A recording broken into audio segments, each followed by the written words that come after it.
It's the highest zipline in the world, gliding visitors up from the side of the Ménuires Valley to the slopes of the Tarentaise. A kilometre of cable hanging more than 3,000 metres above sea level. It comes to an end at Val Thorens, the highest ski resort in Europe, at the top of the Belleville Valley. A snowy landscape, today hidden in the clouds. This alpine valley is home to 22 villages, including Saint Martin de Belleville. Camille Ray was born here 74 years ago. He belongs to the generation that transformed the mountain pastures of his ancestors into ski slopes.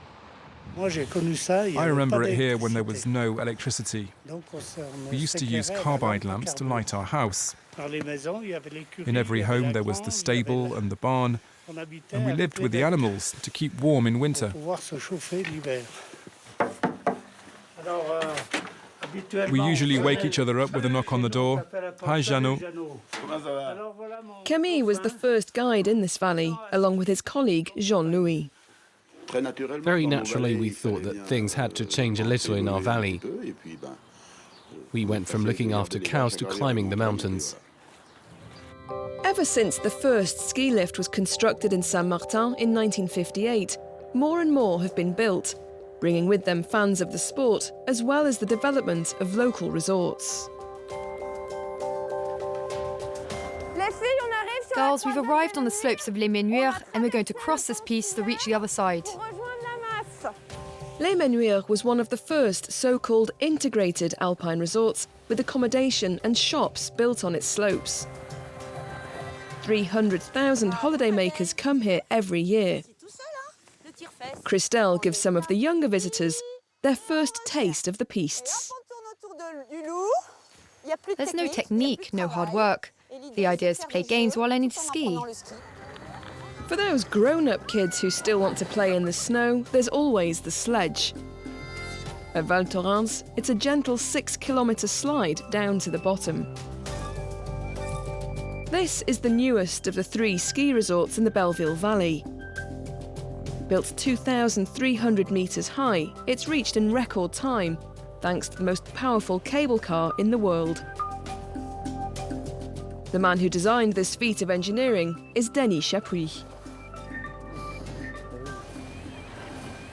It takes 3.5 or 4 minutes. To go how far? To do 2,000 metres. It makes your ears pop. Before, Val Thorens was known as having tough conditions and a really harsh climate. Building this cable car has changed all that, and the ski station here has really taken off.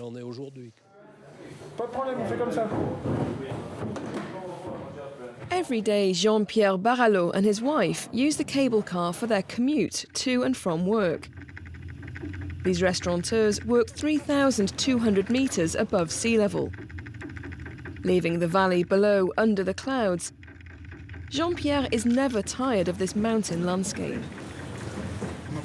We just came out of the cloud layer, and now we can see all of the highest peaks in the Alps.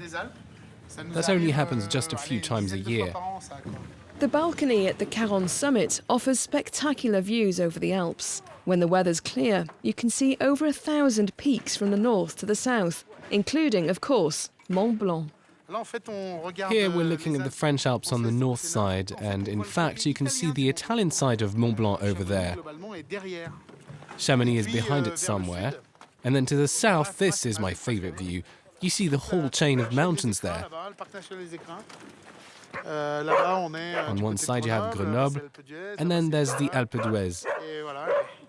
But Jean-Pierre can't linger for too long looking at the landscape. He has to set out the terrace and open up the restaurant to welcome one of the best ambassadors for the resort, Jean-Frédéric Chapuis, the Olympic ski cross champion. He's part and parcel of this station. He was born here. His father came to Val Thorens to help build the cable car that we took this morning. Jean-Frédéric is the first generation of people born in Val Thorens. Jean-Frédéric probably learned to ski before he could walk. Along with others, he's helped put the resort on the map, making Val Thorens a world-renowned centre for ski cross. It's a young sport that's loved by many, and anyone can try it. It's the spirit of Mario Kart. You can hang out with your friends, and it fits in very well with the spirit of Val Thorens.